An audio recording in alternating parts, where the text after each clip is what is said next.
Namandam, namandam, namandam, namandam, namandam.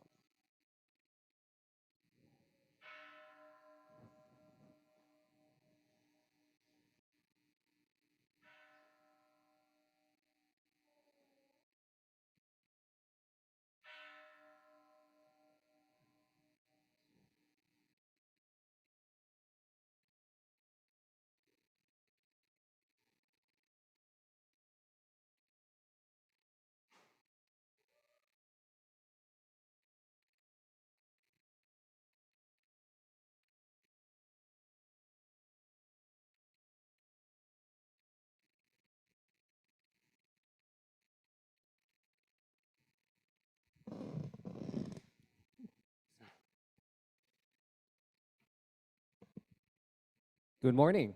Good morning. Welcome to the 37th annual ELLISON ONIZUKA and the Space Shuttle Challenger Memorial Service. A special aloha to NASA astronaut Colonel Michael Fincke, who is zooming in with us to be our guest speaker, as well as to Claude Onizuka, Shirley Matsuoka, Cheryl Marshall, and other members of the Onizuka family in attendance today. On January 28, 1986, Kona native Ellison Onizuka and 6 other astronauts perished 73 seconds after the shuttle Challenger was launched. The whole world mourned this tragedy, but our community and Sangha was especially heartbroken because Ellison was born and raised in Kona and was spiritually nourished right here at Kona Honganji Buddhist Temple. Let us never forget how Ellison pursued and achieved his dreams and brought honor and pride to his hometown and state. He soared in space, and though no longer here on this earth, he leaves a legacy for both young and old to follow. I am Stephen Kaneko, and I'll be your MC today. Assisting Reverend Blaine at the temple are Alan Matsumoto, Lynn Katayama, and Joey Guzman, who are providing technical support. Corinne Chong is our organist, and Betty Takeoka will lead us in the singing. Please rise and let us start the service with a Vandana and Tisarana led by Reverend Blaine. Please sing both the Pali and English parts together with Reverend Blaine. Those of you on Zoom, be sure you have muted your mics.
Namanda, Vutsunamanda, Vutsunamanda, Vutsunamanda, Vutsunamanda.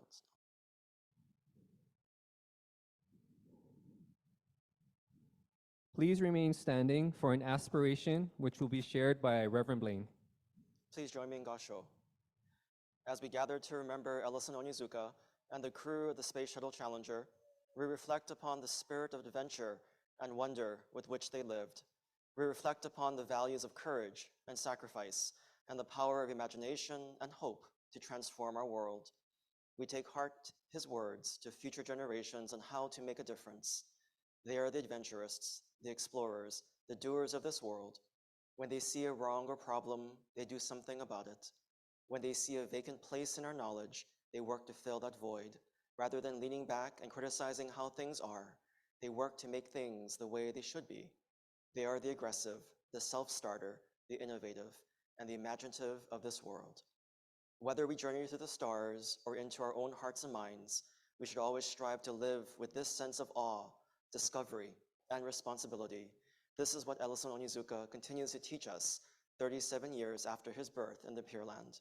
May we always take refuge in the Buddha, the one who shows us the way in this life, the Dharma, the way of understanding and love, and the Sangha, the community that lives in harmony and awareness. In trusting in the Buddha of all-inclusive wisdom and all-embracing compassion, we call the honored name in gratitude, joy, and awareness. Namo Amida Butsu. Namo Amida Butsu. Namo Amida Butsu. Namanda Butsu. Namanda Butsu. Namanda Butsu. Please be seated. It is now time for offering of incense. First, we invite Claude Onizuka and any other family members in attendance to please come up and offer incense, followed by Sangha members in the front rows and moving back towards the back. Please use both incense burners.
Let us now observe a moment of silent meditation.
Namandab, namandab, namandab, namandab, namandab, namandab, namandabs, namandabs.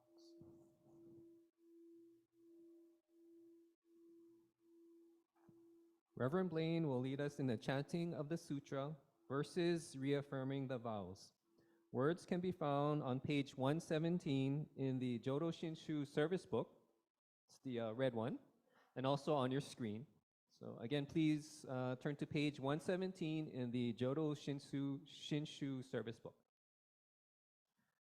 The Buddha of infinite light and life made vows to embrace all beings equally, without exception. These vows promise to create a perfect world where no suffering or evil exists and guides us to supreme awakening. The Jusege, or verses reaffirming the vows, is a poetic summary of the basic intention of the 48 vows made by Amida Buddha to attain supreme enlightenment, to save all who are suffering, and to declare universal salvation through the name Namo Amida Butsu. We chant the words of the Buddha as a reminder of these great vows made to awaken all beings. The verses reaffirming the vows.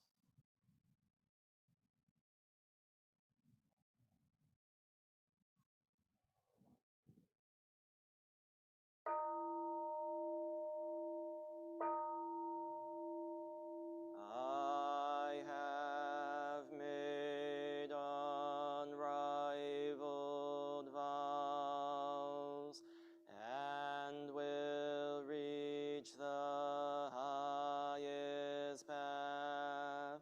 If I fail in any way, may I not attain Buddhahood. Should I not provide to all for countless kalpas to come, aid in times of suffering, may I not attain Buddhahood. I will reach enlightenment, but unless my Buddha name resounds throughout the universe, may I not attain Buddhahood. I will practice the noble path, wisely, mindfully, free of greed. Seek to reach the supreme way. Be a guide to one and all. May my power shine great light to illumine and dispel the darkness of the three poisons, and save all from suffering. With eyes of wisdom I'll remove the darkness of ignorance. I will close all evil paths, open gates of highest good.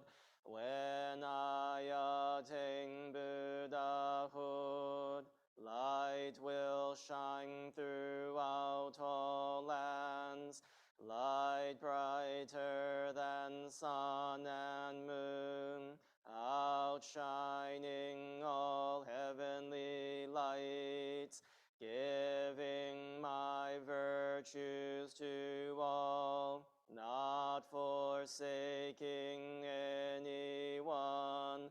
I will proclaim the Dharma like the roar of a great lion, bowing before all Buddhas, steadfastly gaining virtues, with wisdom fulfilling my vows. I shall be a guide to all, like the wisdom of my teacher. May my wisdom also shine all throughout the universe, and illumine one and all. If I shall fulfill these vows, may all lands tremble with joy. From the heavens wondrous flowers rain down upon all the lands.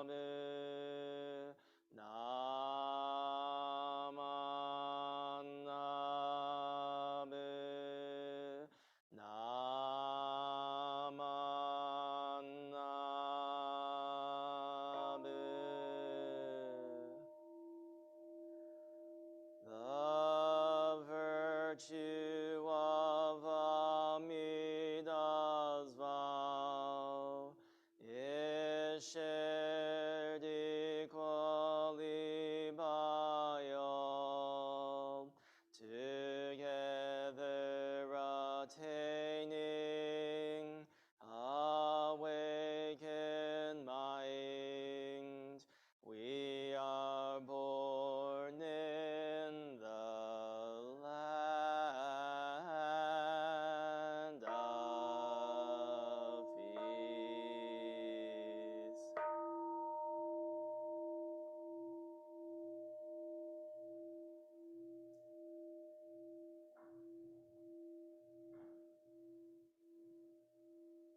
Namandabu, namandabu, namandabu, namandabu, namandabu, namandab, namandabs, namandabs, namandabs.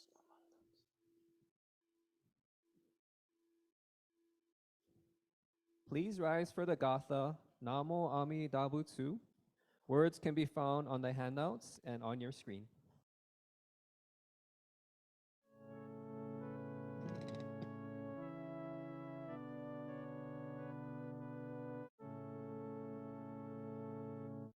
When life is fair and sunlight gilds the day, when fortune smiles and flowers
Please be seated.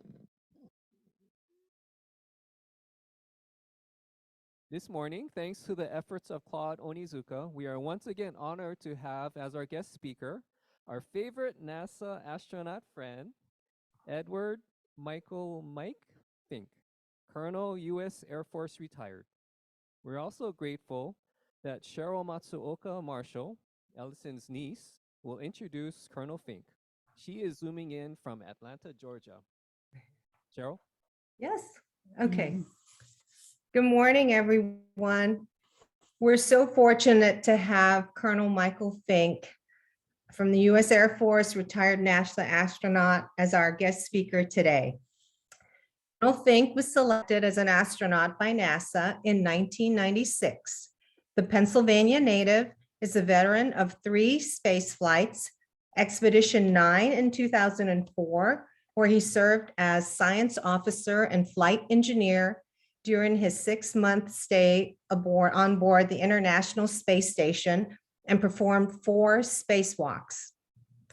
Expedition 18 in 2009, where Fink served as commander, and he and his crew prepared the station for future 6-person crews.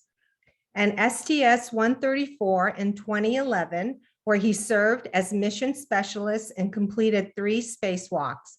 Colonel Fink has logged more than a year in orbit with 9 spacewalks.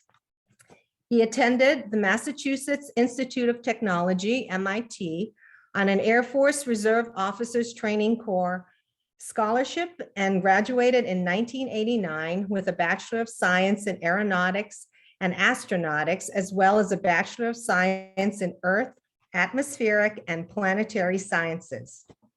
This was followed by a Master of Science in Aeronautics and Astronautics from Stanford University in 1990. He was awarded an Associate of Science degree in Earth Sciences from El Camino College in Torrance, California in 1993, and a second Master of Science in Physical Science from the University of Houston, Clear Lake in 2001.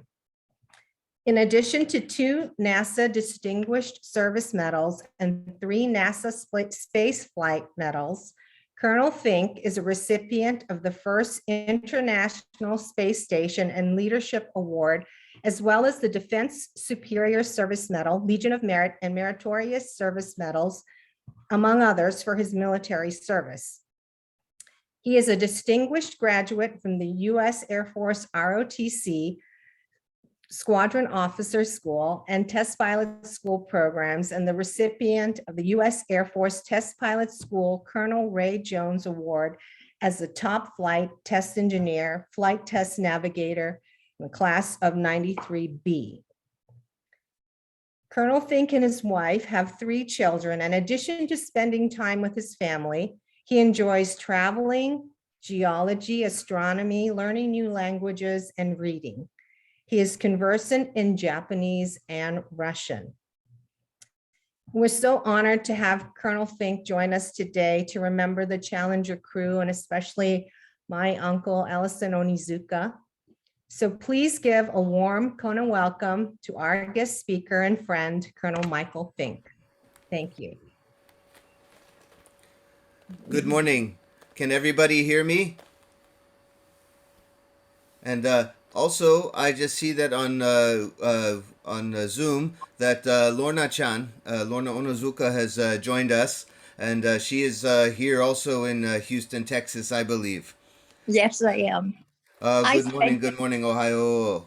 So, Minasan, it's so nice to see everybody again. It's nice to see that that services have resumed in Temple, and I every year, Claude asks me to come, and I say, wow, it's such a big honor, and he said, yeah, well, you keep doing it till you get it right. So. So I hope that I will do well today and talk a little bit about what of course we at NASA. I'm representing all of our brother and sister astronauts who we miss Ellison and his crew mates very much. We also lost. We didn't learn our lessons in Challenger, and we lost my friends on Columbia around this time in 2003. So this is a tough time for all of us, but it's good that we come together as a family and friends, and to remember our friends, our lost crewmates, our comrades, and to think about the future. And so this is a sad time, and a time to look forward to things. I would like to share my screen now, if it's possible, and give a few slides on what we've done with NASA in this last year, and let's and to give you updates, as if as we do every year, to say how things are going. So if I could, I'm telling that I'm sharing my screen now. Could I get a wave from somebody if you can see my slides? Okay. Okay, good, good, good. Daijoubu desu. So, this year we're remembering again Ellison Onizuka. I like that picture of him in the T-38. Every time I fly in T-38, I think of him. He's a lot more handsome than me, but what can you do? Last year, when I showed this slide, I had a picture of the space shuttle and an imaginary picture of the Space Launch System, SLS. And this year, I can actually show a real picture. We had a big year at NASA last year, including a spacecraft that went around the moon and that can carry people. It didn't have people in this time, but next time it will. And of course, that's the legacy of Ellison. He helped lead the way, pioneer the way, so that we can go from this picture where we are all upside down and Ellison is right side up to going forward to the moon and mining and having a lunar base. It's all part of the legacy. And the legacy of how we as humans, as we as Americans, have transformed ourselves from being not just white test pilots at NASA, but to lead the way, that to show that everybody has something to contribute to the future of humanity. And so Ellison's class was the class that had the first female astronauts, and people from different cultures and heritages. And Ellison, of course, was the first Asian American. And of course, now look at the class that we hired recently. There's a lot different than the class we first hired. So we are changing as a people, we're changing as humans, and spaceflight is leading the way. And as Cheryl, that was a very nice introduction today. Thank you. But if you just look a little bit here at Ellison's biography, you can see it's not very different than mine. And that's not a coincidence. When I wanted to be an astronaut, I looked up to people, and I said, how did they get to be there? And if you look at Ellison's background and mine, they're very similar. I followed in his footsteps. I never had a chance to meet him, but I certainly am glad to be part of the community that respects him and loves him. So thank you, Ellison, for your guidance. And not just me. He's an inspiration to everyone. When he came back, he would talk to all the kids and show them that they had a future in space, or a future, and that if they applied themselves. And since Ellison's gone, a lot of people in your community have worked, in our community have worked, to make sure that Ellison, to make sure that his legacy is there and his inspiration can still carry on. And this is a really a special thing. And this is how we astronauts, we can come in and pay our respects to Ellison and his hometown, but also to carry on that legacy of trying to be inspirational to the local keiki and the kids, to show them that there's a beautiful future. And even then, I just sent my middle child off to Belgium. She's an exchange student. She's somewhere like a senior in high school. And but when I sent her, she carried a passport, and Ellison was with her. And I'm very proud of that. And but I'm also comforted to know that this is something that our country says is important. That every generation has obligations to look to new worlds and to look from a higher plateau than the last generation, and we continue that today. So, what did we do last year? So this is 20. I say 2023, but I mean what we did last year in 2022. We did a lot of things. I'll show a quick video in just a few seconds, but some of the highlights were not just human spaceflight to the International Space Station with Dragons and Soyuzes, but we had Orion that flew around the moon. We had a DART program that actually moved an asteroid. And we also sent up, this is a really big one, the James Webb Space Telescope. It's like the Hubble, but bigger. It shows things in infrared, which is a wavelength of light that we really don't see. But if you look in the infrared, you can see through all the clouds, and you can also see farther back, into the edge of the universe, and you can see the images that are coming from the James Webb Space Telescope are amazing. But we had a great year in 2022, and here is the video real quick. It's a short video sponsored by NASA. I hope it's coming through okay.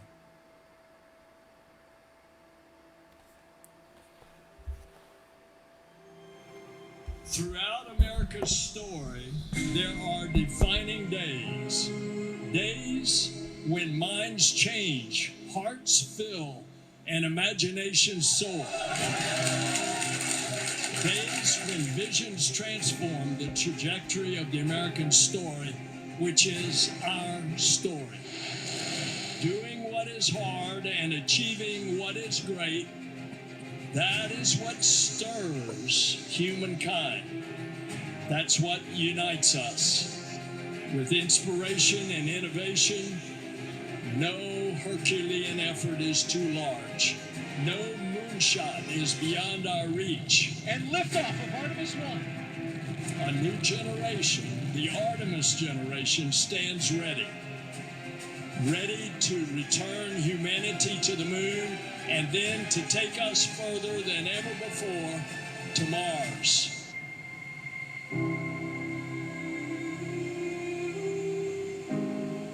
Let us continue the quest to unfold this universe. And let us continue to find unity in our discovery. So together, let us continue to dream the impossible dream that now becomes real. Then let us traverse the untouched terrain of the once unreachable stars.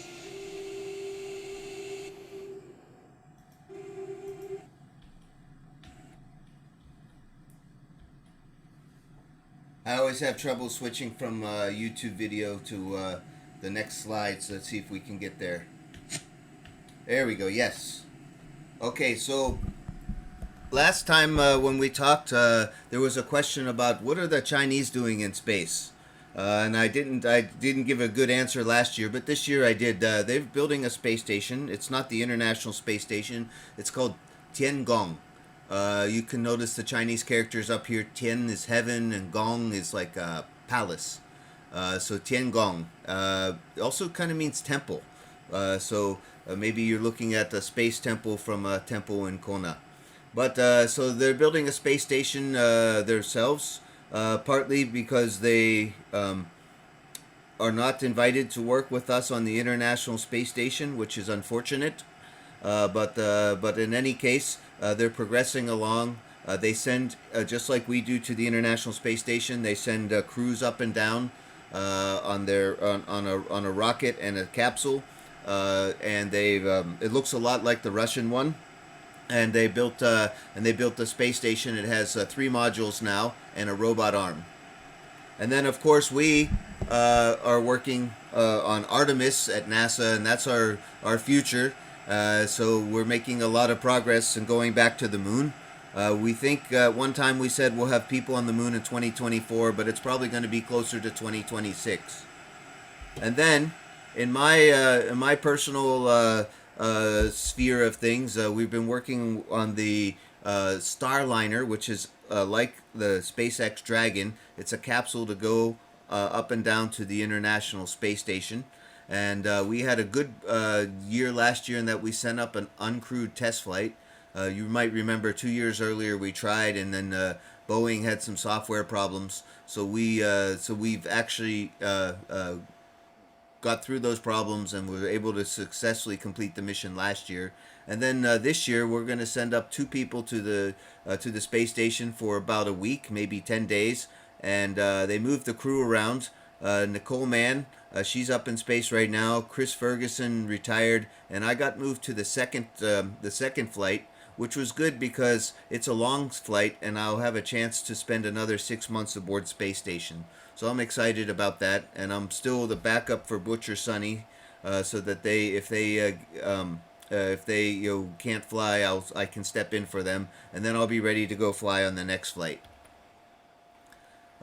Last year we talked a little bit about something that inspired me a lot, and those are the kachikan values, and it's part of the Japanese Cultural Center in Honolulu that they talk about these values, and you can look at me. I don't look very Japanese, but maybe in a past life I grew up there. Wakaranai. Wakarimasen ne. So, but we talked about some of the values that are inspirational for us all. And in the past years, we talked about the ohana, the kazoku, the gaman, and also to do your best, gambarimasu, right? But then last year, we talked about sacrifice and honor. This year, I thought I'd extend it a little bit about kansha, and that's gratitude. And I can tell that we're all pretty grateful. I know I'm very grateful to be able to live out my dream every day. But with that gratitude comes responsibility and being accountable or answerable to take care of yourself and others, fulfilling your obligations and contributing to the community and building a better world. And Ellison, that's what he said too. It's the people that see something wrong and try to make it better. To use your abilities that you have and to use them for the goodness of the community. And that's why I'm very grateful to be part of this day of remembrance, as we remember Ellison and his crewmates and that horrible day, but also to find inspiration and from their sacrifice, and so that we can go further and make the world a better place, and by working off of the earth for the earth. And so today, thank you very much for inviting me back, and I hope to visit you all sometime. And also, just I want to send my blessings to the community in Kona and wherever you are. Just to know that we at NASA, we still remember Ellison. We still remember where he came from. We still remember you, and we're all part of one big space family. So on today, we share the remembrance of Ellison and his crewmates, and we do it together as a family. Thank you very much.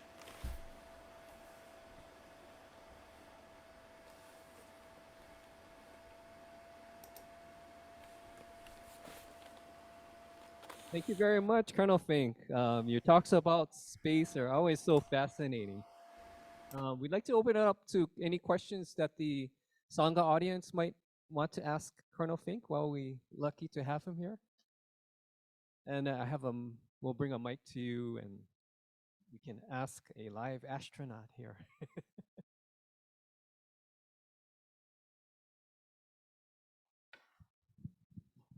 おはようございます。おはよ日本語で質問してもいいですか？う。大丈夫です。はい。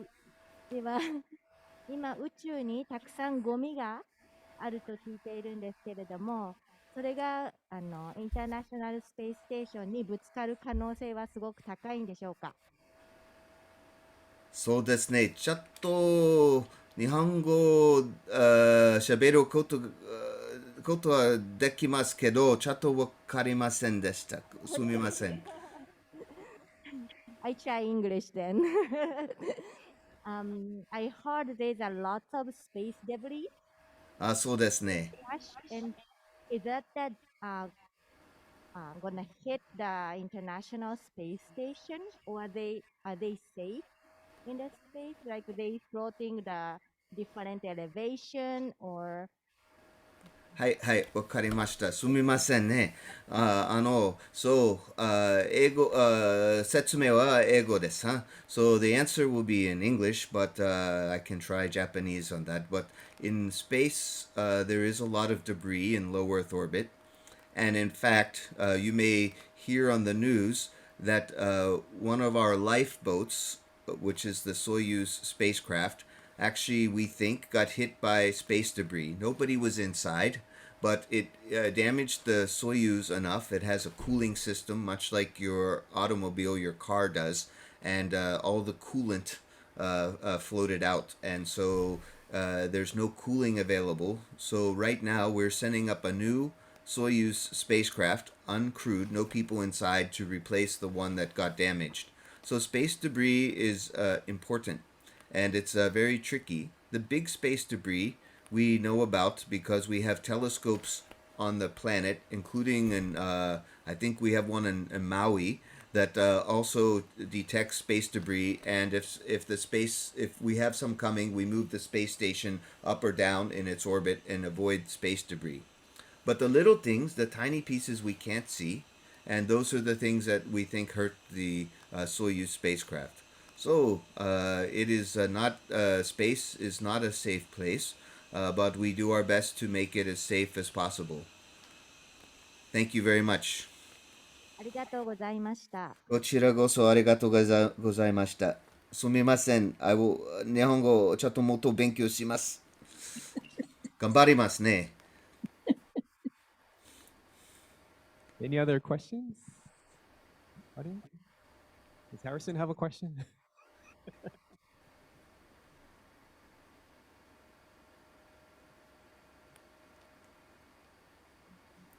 I do you think we'll be able to colonize Mars eventually? Hey, I think we've talked together before, huh? How are you? Good. Have you been doing well in school? Okay. Yeah, good. Keep doing your best. And math worksheets too. I'm supposed to tell you about doing math worksheets or something. Because, we uncles, we have to tell you these things. But hey, you asked a really good question, and you're the right age for Mars exploration. And the more things that, of course, that we know as humans, the more opportunity we have. And that's why I always tell people do their math worksheets or something. But hey, the thing is, yeah, we can go to Mars. It is really really hard, and we need a lot more people working on the project.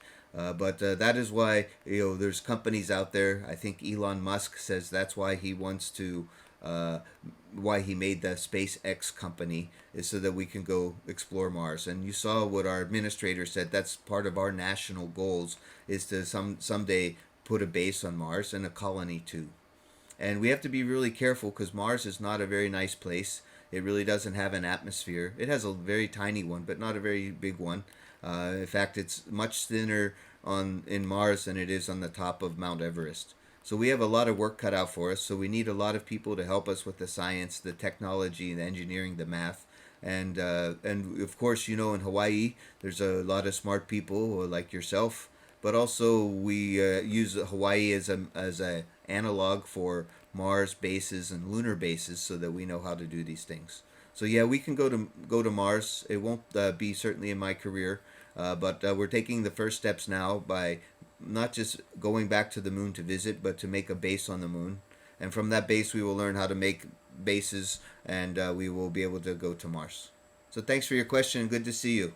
Turn around. I see the back of your head, but you're on camera. There you go. Haha. Thank you. Thank you for the question. Okay, I have a question. Thank you for sharing your time. With all the people, places that you've met or gone, have you seen any common characteristic or hope in the world or space? The last part, the microphone didn't come through. I'm sorry. I'm all the way here in Houston. So could you just ask the last part of your question, please? With all the people and places you have met and gone, have you seen a common characteristic or hope in the world or space? Yeah. So There is, and I think Ellison knew this too. Is that we humans, we're pretty. I don't know. If you just leave us to ourselves, we like to fight and gossip and do all kinds of bad things, right? But when we have a common goal, something that we can work on together, we become our better selves, right? We become the good humans that aren't mean and fighting each other. We become the good humans that are working together. And that's so the common characteristic is just being human and having something worthwhile, something amazing to do. And that's why the International Space Station, I find, is really inspirational because everybody loves International Space Station. Most people, if you offered them a chance, they would go. But space is not for everybody. But that's also why we still continue working with the Russians in space. Is that on the ground here they're doing some really bad things. But we also we also know that that will pass. We hope it passes soon. The country will do what we need to do to help end the war. But when it's over, we're going to need to still establish communications and friendships. And on the Earth, we've kind of canceled all of those. There aren't very many doors open. But in space, because we still work together, that is an open door for communication and for peace. And those are the things that we prayed for today when we made our prayers. And that's what we're hoping for is the enlightenment and people of the world working together on something special to make everything better for all of humans. And that's what space is. So thank you for your question. Do we have any questions from our Zoom audience?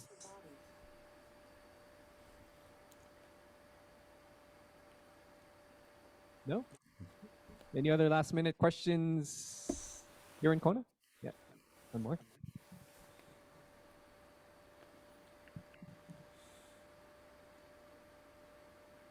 I have a question for you, Colonel. As human beings, are we alone in this universe? Yeah, that's a good question. That's deeply philosophical. The universe is so big. We could see it on some of the slides of how vast our universe is, and it's unimaginably big. And you have to think that there's got to be some other people out there. Maybe they look like us, maybe they don't look like us, but maybe we can meet them someday. Maybe it's important that we're not just one little species here on one little planet, and that there's more to the universe than that. But we haven't found them yet, as far as I know.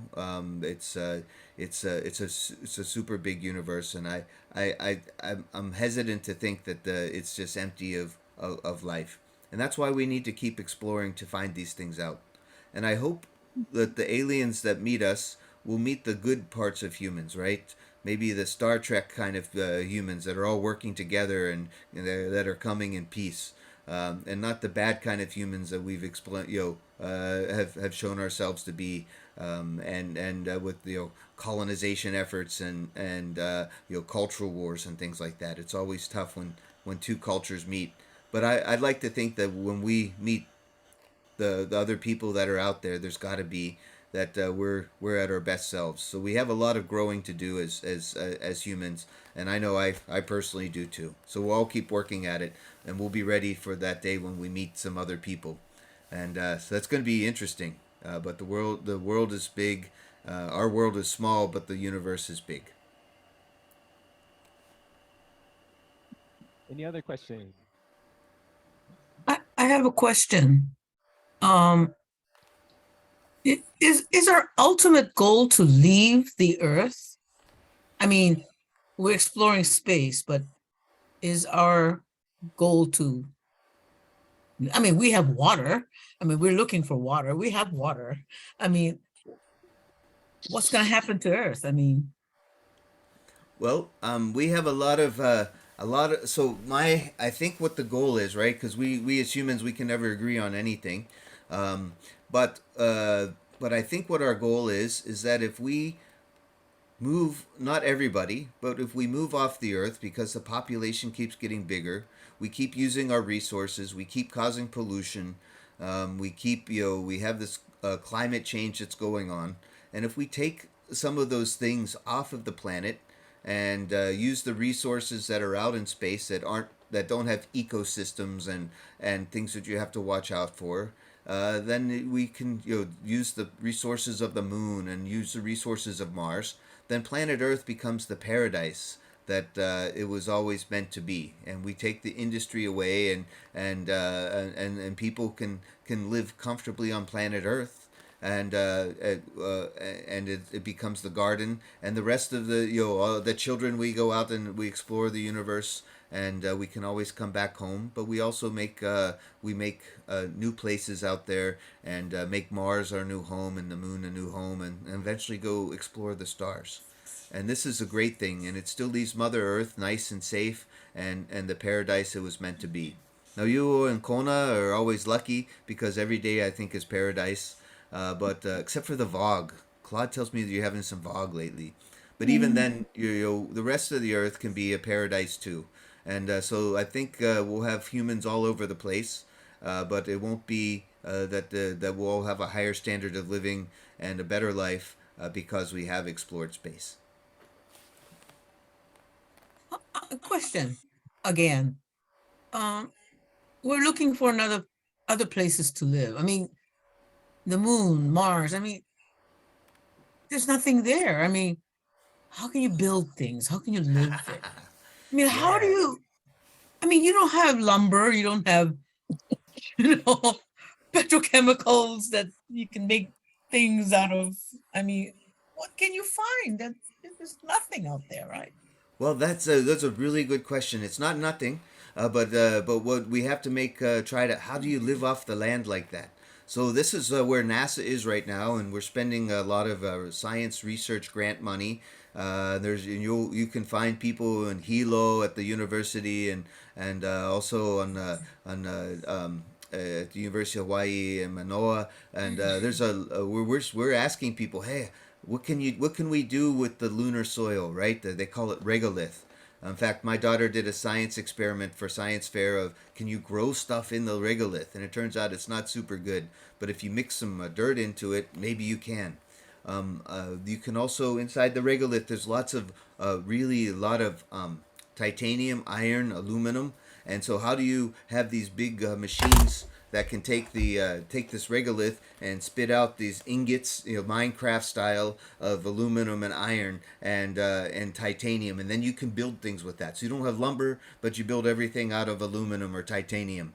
These are the tricky things, but we can do it. We know how to do it on a small scale, but how do you make it big so that we can have a lot of people there?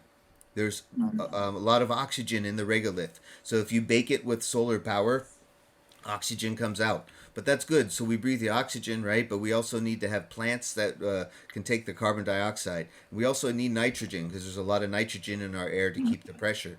All these things are really tough engineering problems, but they're solvable. And that's why we keep telling the kids to do their math worksheets and things like that so they can help figure this out. And the first company that figures this out, they're going to be very rich too. So there's a financial and economic incentive too, and that's what motivates a lot of people too. So this is a very interesting time, and of course, there's a lot of people all over Hawaii that are working on this too with the rest of the country. But these are really good questions, and we don't know all the answers.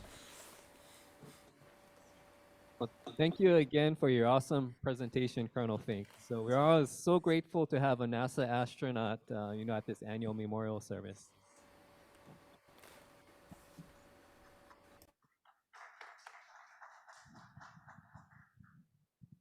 So Harrison Kaneko will now lead us in unison reading of the Golden Chain of Love.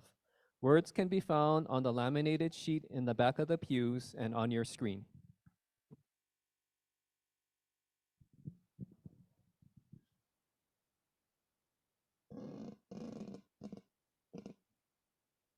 I am a link, Namita Buddha's golden chain of love that stretches around the world. I must keep my link bright and strong. I will try to be kind and gentle to every living thing and protect all who are weaker than myself.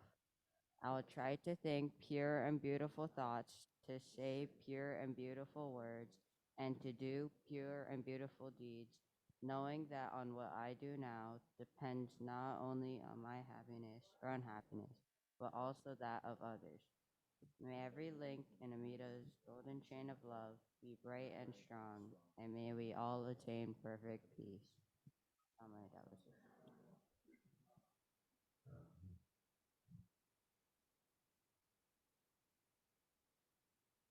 Thank you, Harrison. Reverend Blaine will now offer a short Dharma reflection. Hi, good morning, everybody. A big mahalo to Colonel Fincke for joining us again for this special service. It's always a pleasure having you be with us to remember Ellison and the Challenger crew and to share what is happening in space exploration. You know, in an article I recently read called Light as a Cosmic Time Machine, Andrew Fracknoy begins the article with the following words from amateur astronomer and science writer Timothy Ferris. He says, "Everything we see in the sky belongs to the past. Everything we see in the sky belongs to the past." According to Fracknoy, the universe tells us its story mainly through light and other wavelengths of electromagnetic radiation. We learn about the planets, the stars, and the galaxies by their light, visible light, and also shorter wavelength, ultraviolet, and longer wavelength infrared light, invisible to the eye but detectable by certain telescopes on Earth and in space, and by the still longer waves of radio energy that they send us. These waves do not arrive instantaneously, although they travel at the fastest possible speed, the speed of light, and they take a while to get here. The universe is big, as Colonel Fincke mentioned. So the news is delayed by the vast gulfs of space it has to cross to reach us. Light covers 186,000 miles every second. In metric units, that's about 300,000 kilometers per second. He then shares in the article that the length of time it takes light to reach us from familiar objects in our solar system and beyond. So the moon, which has an average distance of 240,000 miles, takes about 1 1/3 seconds for light to reach us from the moon. The sun is about 93 million miles away. So it takes about 8 1/3 minutes for the light to reach us, right? Jupiter, our largest planet in the solar system, 5 times farther than the sun than the Earth is, and can take up to 52 minutes depending on the position of the Earth, right? And Pluto, right, our farthest planet again, maybe, or has it been reclassified again? But 40 times farther from the sun than the Earth, 40 times as far, right? And so that takes about 5.5 hours for light to reach us from Pluto, right? And so beyond our solar system, right, our nearest star system in Alpha Centauri takes over 4 years to reach us, 4 years. And that's our closest neighbor, our closest star system. Can you imagine how long it takes for light to reach us from the furthest star, right? And so, you know, as I was reflecting on this concept of light and concept of how light travels over time and how light continues long after it originates, right, to reach us, right? The late Vietnamese Buddhist master, Thich Nhat Hanh, offers this profound lesson on infinite light and life. And he says, the Buddha said, our true nature is a nature of no birth and no death. If you light a candle and the flame keeps burning down until the whole candle is finished, is the candle still there or not? Do you think that the flame of the candle is only going down in the vertical dimension? If you think so, then you are following the flame in time. You may also think in this way about our own lifespan, that it is going in a linear direction, that one day it will end.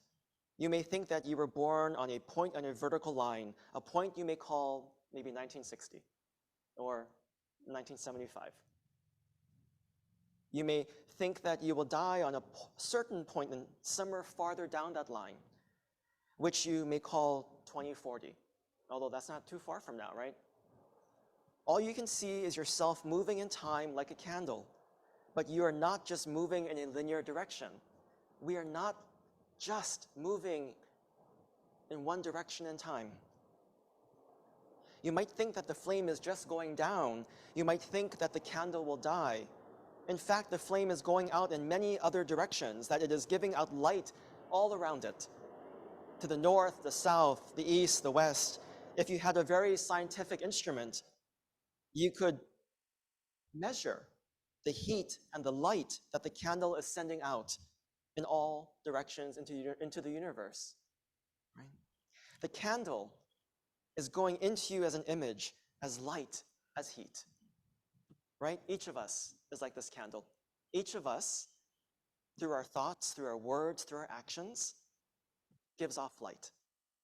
Right? Gives off love.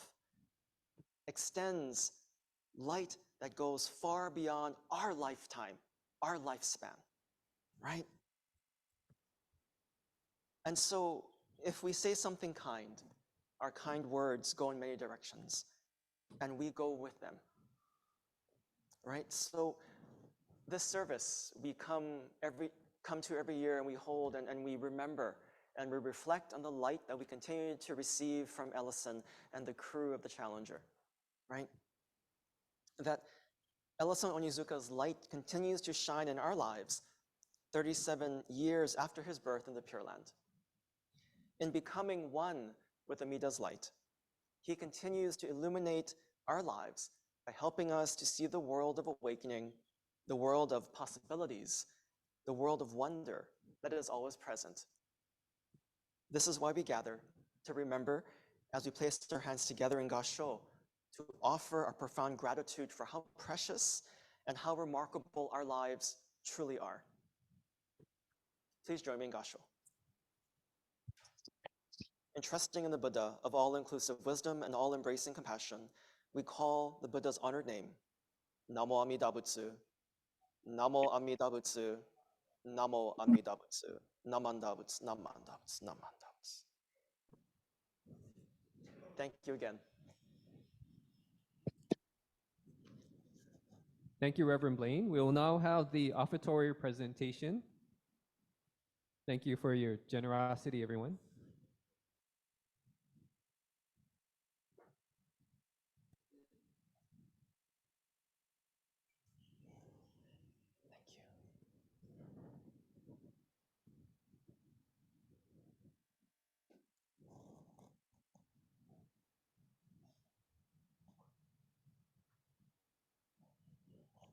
Please rise and let us conclude the service with the singing of the Gatha Nembutsu.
Namandab, Namandab, Namandab, Namandab, Namandab, Namandab.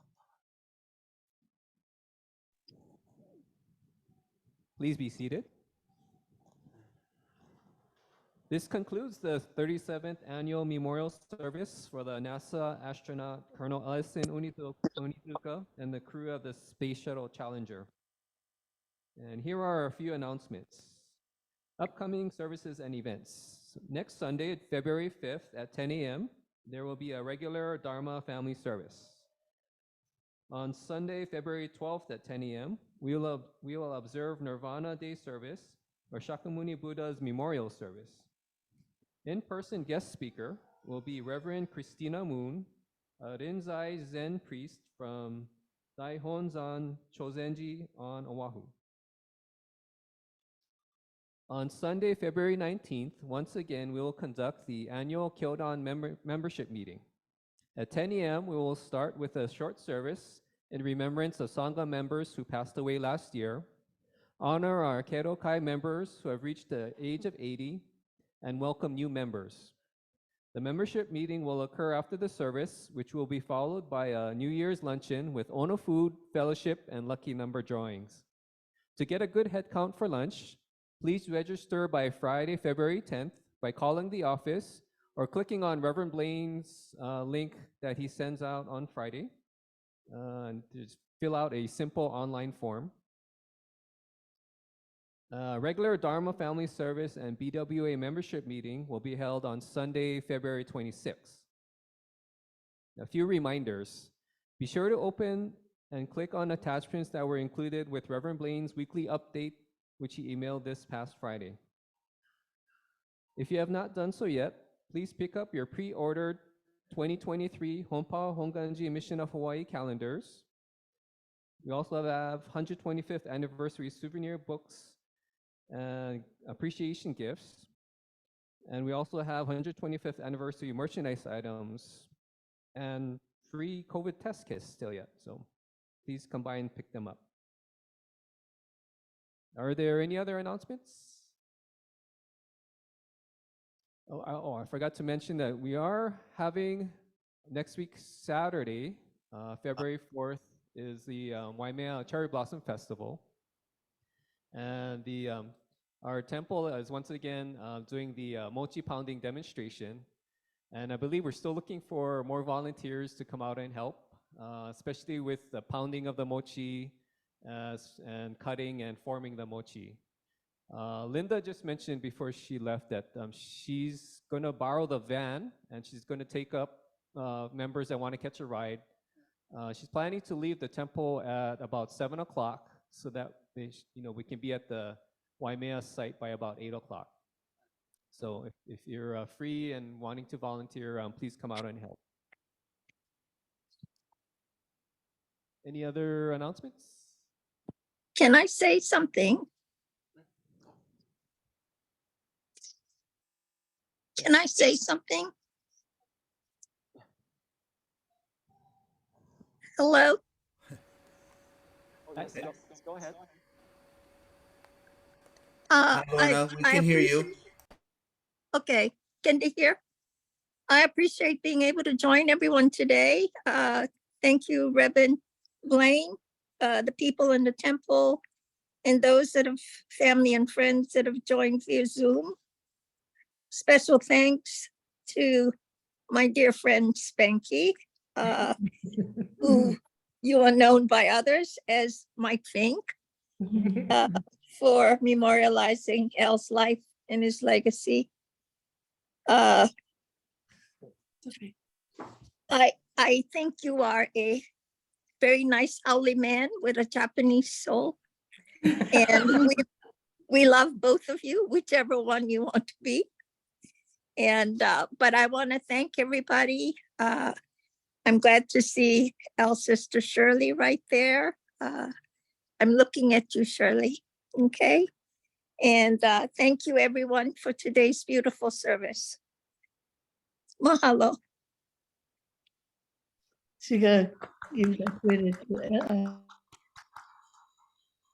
You're okay. It's okay. You did a good job, Cheryl. Oh, thank you. You made Mike Fincke look like a really I want you to introduce me one day like that. It's an impressive bio. Yes, it is. It is. And he is everything in there. Yes. But thank you again, everybody. Yeah. Take care. Bye-bye. Thank you for joining us. Yeah, thank you. And so in closing, we'd like to express a very big thank you again to NASA astronaut Colonel Fincke for being our guest speaker today. We're so privileged to have been able to listen and to learn from your presentation. Mahalo also to Claude Onizuka for making the arrangements with Colonel Fincke, and to Cheryl Marshall for introducing Colonel Fincke. To members of the Onizuka family who have joined us today, you have added a special touch to this service for which we are sincerely grateful. Those of you on Zoom, when you're ready to leave, just tap or click on the leave button on your screen. Those of you here in person, refreshments will be served in the conference room. Mahalo to Lynn Katoyama and Lisa Siriaco for the Onolicious goodies. And thank you all for joining us. Please stay safe, and we look forward to seeing you at future services. Thank you.